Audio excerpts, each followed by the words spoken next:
तो मेरे प्यारे प्यारे मीठे रसगुल्लो और रसमलाइयों, इस वीडियो में बहुत बड़ी खुशखबरी लेकर आ गया हूँ। अभी बच्चों को सूचित किया जाता है कि अभी पेपर लिखना शुरू न करें। अभी थोड़ी देर में यहाँ से सवालों के सही जवाब दिए जाएंगे। इस साल के पेपर में कोई भी बच्चा फेल नहीं होगा, क्योंकि नकल कराने का ठेका हमने लिया। जैसे कि आप यहाँ पर देख सकते हैं, मेरे हाथों में यहाँ पर एक पेपर है। यह पेपर किसका विद्यार्थियों?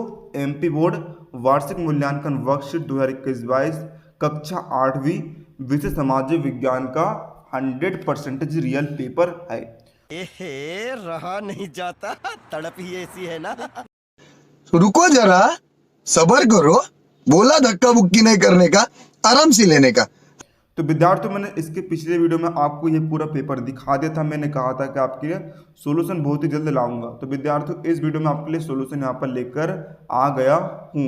तो विद्यार्थियों, आपको जो है पूरा वीडियो यहाँ पर देखना है, और यदि आप इसे रट लेते हो विद्यार्थियों, पूरा आपको रट लेना है। यदि आप इसे पूरा रट लेते हो तो विद्यार्थियों, आप 8 अप्रैल के पेपर में भोकाल मचाकर आप आने वाले हो। अभी मजा आएगा ना। जैसे कि आप यहाँ पर देख सकते हैं 2.5 घंटे मिलेंगे हल करने के लिए। 60 नंबर का आपका पेपर यहाँ पर रहने वाला है। तो यहाँ पर देख सकते हैं विद्यार्थी, पूरा पेपर मैं आपको दिखा दी था ना कि दूसरा, तीसरा, चौथा, 5वां, है ना, ये सारे पेज आप यहाँ पर देख लीजिए। 6वां, 7वां पेज है, और ये लास्ट में विद्यार्थियों आपका 8वां पेज है, और ये आपके 24 क्वेश्चन यहाँ पर आपको दिए गए हैं। तो विद्यार्थियों, सबसे पहले आपको real paper learn club YouTube channel पर प्रोवाइड कराए जाते हैं। तो विद्यार्थियों, हमारी जोरदार मेहनत के लिए आपको इस वीडियो को दिल की गहराई से लाइक कर देना है। साथ ही चैनल पर नया हो तो चैनल को सब्सक्राइब करके बेल नोटिफिकेशन ऑन कर लेना है, ताकि हम जैसे कोई नया वीडियो अपलोड करें आपको उसका तुरंत नोटिफिकेशन मिल जाए। ट्रिक है, एक तो लाइक और शेयर ठोक दीजिए, महाकाल का दबाकर लाइक और शेयर ठोक दीजिए। 5000 लौटे दिख जाना चाहिए। ये 4000 के लिए मैं यहाँ पे नहीं खड़ा हूँ, पूरा साल मेहनत करता हूँ आपके लिए बेटा। ऐसा नहीं चलेगा, ऐसा नहीं चलेगा। लाइक ठोकी, दबा के लाइक ठोकिए। यहाँ पे देखिए, ऐसा क्वेश्चन चुटकी बजाते ही सॉल्व करना सिखा दे। तो आओ यार, अपने कान में ईयरफोन्स डाल लो। क्या डाल भी लिए? वह तेज हो रहा है, वह तेज हो रहा सालो। खरा शुरू कर। तो यहाँ पर देखिए विद्यार्थियों, आपको जो यहाँ से आपका आरंभ हो जाएगा। प्रश्न 1 से लेकर 10 तक में आपको बहुविकल्प प्रश्न दिए गए हैं। सभी प्रश्न जो है आपके 1 अंक के यहाँ पर रहने वाले हैं। तो पहला क्वेश्चन इसका, 1498 ईस्वी में जब वास्को डी गामा कालीकट पहुंचा, उस समय कालीकट के राजा कौन थे? तो विद्यार्थियों, इसको उत्तर आएगा यहाँ पर ऑप्शन नंबर डी, जामोरिन। इसका उत्तर जो है आप यहाँ पर लिख देंगे जामोरिन। ठीक है। अब यहाँ पर देखिए विद्यार्थियों, आपका जो है प्रश्न क्रमांक 2 है आपका, रामकृष्ण मिशन की स्थापना किसके द्वारा की गई थी? तो इसका उत्तर यहाँ पर आएगा विद्यार्थियों, स्वामी विवेकानंद के द्वारा की गई थी। तो ये आपका उत्तर यहाँ पर आ जाएगा। अब विद्यार्थियों, प्रश्न तीसरा आपको दिया है, किस आयु तक के बच्चों से कारखानों व होटलों में काम कराना भारत में कानूनी अपराध है? तो इसको उत्तर आएगा विद्यार्थियों यहाँ पर 14 वर्ष से कम, है ना। ये जो विद्यार्थियों, इसका पूरा उत्तर यहाँ पर आ जाएगा। अब प्रश्न 14वां आपको दिया गया यहाँ पर, कोलंबस ने जिसे नई दुनिया कहा वह महाद्वीप है? तो इसका उत्तर आएगा विद्यार्थियों यहाँ पर option number A, Uttar America जो है वह महाद्वीप है। प्रश्न 5वां में दिया है, गरम दल के प्रमुख नेता कौन थे? जो विद्यार्थियों में टिक लगा रहा हूँ उसे आपको जो है आंसर में आपको याद कर लेना है, और परीक्षा में आप जो है यहाँ पर उत्तर की जगह में लिख कर आएंगे। बिल्कुल यही विद्यार्थियों, आपका सेम टू सेम क्वेश्चन आपको देखने को मिलने वाला है। इसके अलावा आपको एक भी प्रश्न बाहर से पढ़ने की कोई भी आवश्यकता नहीं है। प्रश्न 5 आपको दिया है, गरम दल के प्रमुख नेता कौन थे? तो विद्यार्थियों, इसको उत्तर यहाँ पर आएगा बिपिन चंद्र पाल जो है गरम दल के प्रमुख नेता थे। अब प्रश्न 6 आपको दिया है, भारत में महिलाओं से संबंधित कुरूप प्रथा है। कौन सी कुरूप प्रथा है विद्यार्थियों? दहेज प्रथा है ना, महिलाओं से संबंधित। अब प्रश्न 7 आपको दिया है, किस व्यवस्था में भूमि जोतने वाले को भूमि स्वामी माना गया है? तो उसको उत्तर आएगा विद्यार्थियों यहाँ पर रैयतवाड़ी व्यवस्था। ठीक है, ये आपका इसका उत्तर यहाँ पर आ जाएगा। अब देखिए विद्यार्थियों, प्रश्न 8 है आपका, कायांतरित चट्टान का उदाहरण थे? तो उसको उत्तर आएगा विद्यार्थियों यहाँ पर संगमरमर, है ना, ये कायांतरित चट्टान का उदाहरण है। प्रश्न 9 आपको दिया है, तृतीय अंग्रेज मराठा युद्ध के समय गवर्नर जनरल था? कौन था विद्यार्थियों? लॉर्ड हेस्टिंग्स था। ऑप्शन नंबर सी आपका यहाँ पर जो है करेक्ट हो जाएगा। प्रश्न 10 आपको दिया है, कौन सी नदी अपने मुहानों पर एस्चुअरी यानी कि ज्वार नद मुख बनाती थी? तो इसको उत्तर आएगा विद्यार्थियों यहाँ पर नर्मदा। प्रश्न क्रमांक 11 को दिए गए हैं, प्रेयरी के मैदानों को संसार की रोटी की डालियां क्यों कहा जाता है। तो ये रहा विद्यार्थियों आपका इसका उत्तर। बड़े ही बेहतरीन तरीके से आपके लिए सभी उत्तर मैं तैयार करके यहाँ पर लाया हूँ ताकि आपको कहीं भी भटकने की आवश्यकता न पड़े। तो ये रहा विद्यार्थियों इसका पूरा उत्तर।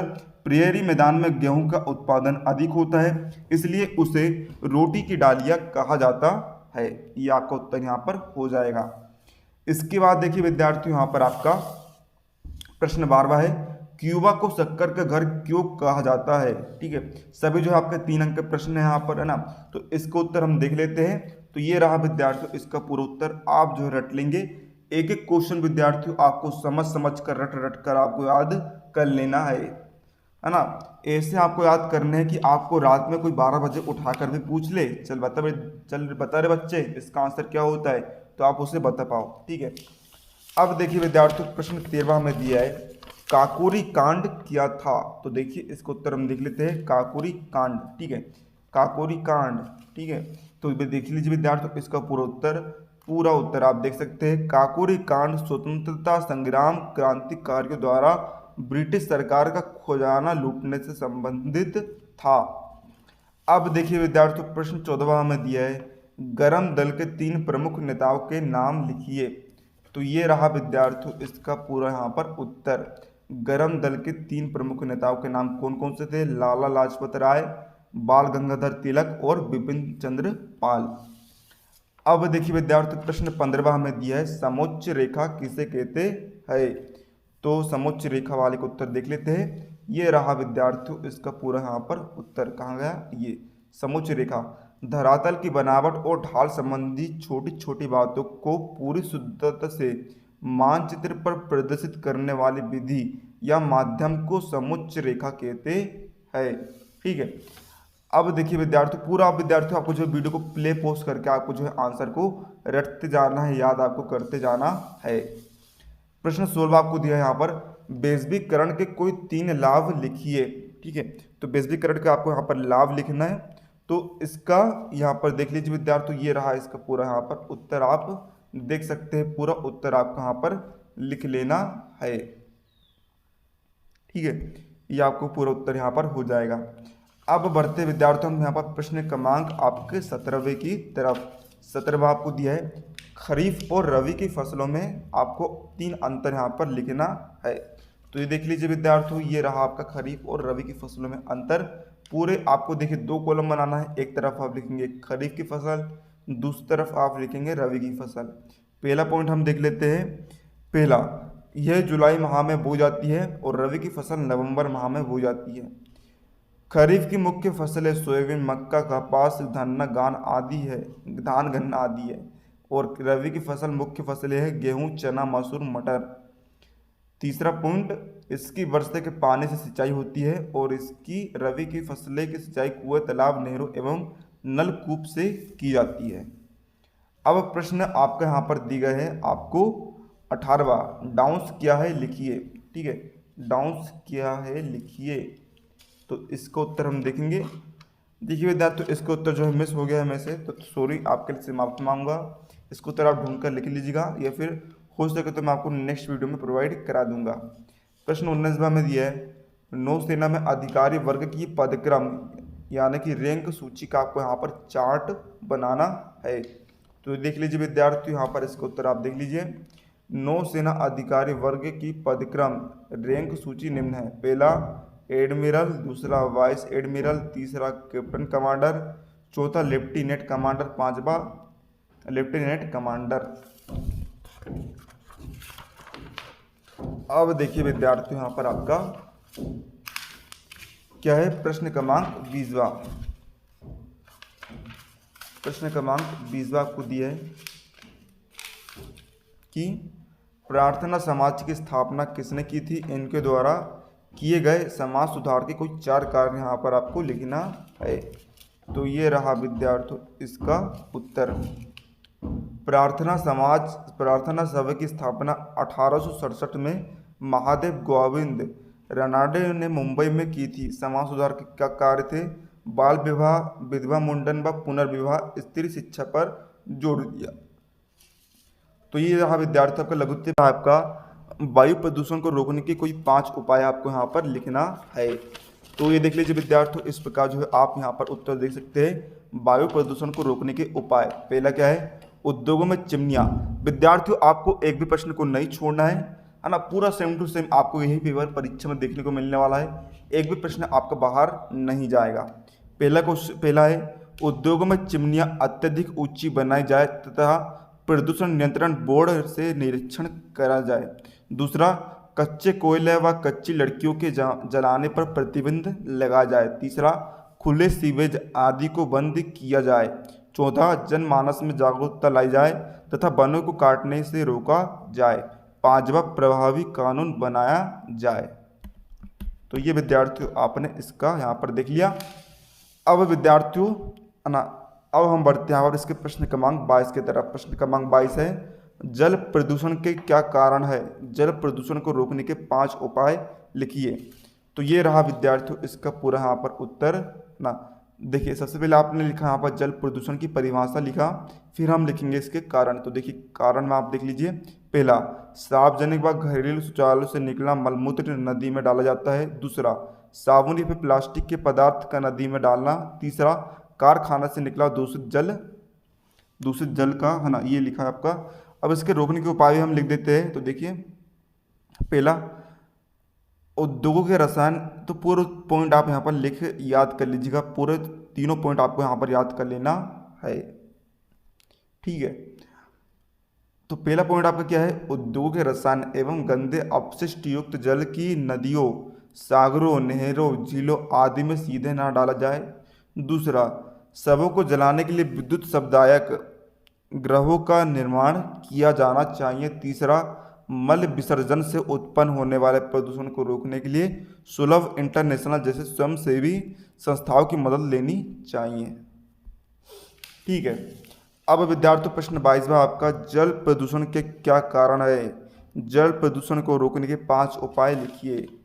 तो ये देख लीजिए विद्यार्थियों यहाँ पर जल प्रदूषण को रोकने के 5 उपाय। इस प्रकार जो है विद्यार्थियों आप जो है सारे यहाँ पर पॉइंटों को आपको लिख देना है।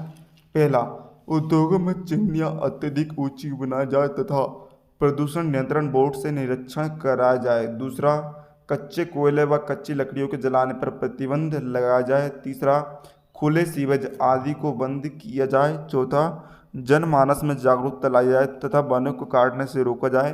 पांचवा, प्रभावी कानून बनाया जाए। अब देखिए विद्यार्थियों इसका यहाँ पर आपका, इसके बाद यहाँ पर आपका प्रश्न 23वां जाता है, क्रिप्स मिशन क्या था, वर्णन कीजिए। तो ये रहा विद्यार्थियों आपका क्रिप्स मिशन वाले का उत्तर। सबसे पहले जो है आप इतना उत्तर आपको रट डालना है, ठीक है। इतना उत्तर आपने रट लिया। इसके बाद विद्यार्थियों आपको देखिए यहाँ पर जो है इतना पूरा उत्तर आपको रट लेना है। ये आपका पूरा उत्तर यहाँ पर हो जाएगा। अब विद्यार्थियों लास्ट 24वां क्वेश्चन है आपका यहाँ पर। 24वां क्वेश्चन है विद्यार्थियों यहाँ पर, ऑस्ट्रेलिया महाद्वीप के रेखा मानचित्र में निम्नांकित को दर्शाना है। मकर रेखा, ग्रेट बैरियर रीफ, प्रशांत महासागर और डार्लिंग नदी और हिंद महासागर। तो ये देख लीजिए विद्यार्थियों, ये आपका नक्शा मिलेगा आपको पेपर में। तो विद्यार्थियों देखिए इस प्रकार जो विद्यार्थियों आपको जो है सारे नामों को दर्शाना है। किस प्रकार आप दर्शाएंगे देख लीजिए। देखिए पहला आपको दिया मकर रेखा। तो देखिए मकर रेखा कहाँ पर है, मकर रेखा देखिए देखिए देखिए, ये है मकर रेखा। तो सिर्फ आप जो है मकर रेखा को दर्शाएंगे, जो आपको नाम दे रहेगा आप सिर्फ वही दर्शाएंगे। दूसरा ग्रेट बैरियर रीफ, तो ग्रेट बैरियर है रीफ है यहाँ पर, तो सिर्फ आप इसे ही दर्शाएंगे। अगला है प्रशांत महासागर। तो प्रशांत महासागर कहाँ पर है देखिए ये है, तो आप जो है सिर्फ इसे ही दर्शाएंगे। अगला है डार्लिंग नदी। डार्लिंग नदी कहाँ पर है, डार्लिंग नदी है यहाँ पर, तो आप सिर्फ इसे ही दर्शाएंगे। लास्ट है आपका यहाँ पर हिंद महासागर। हिंद महासागर कहाँ पर है ढूंढिए, ये रहा हिंद महासागर, तो आप सिर्फ इसे ही दर्शाएंगे। तो इस प्रकार विद्यार्थियों हमने जो पूरा सोल्यूशन यहाँ पर देख लिया है। यहाँ पर चलिए मैं आपको दर्शा भी देता हूँ।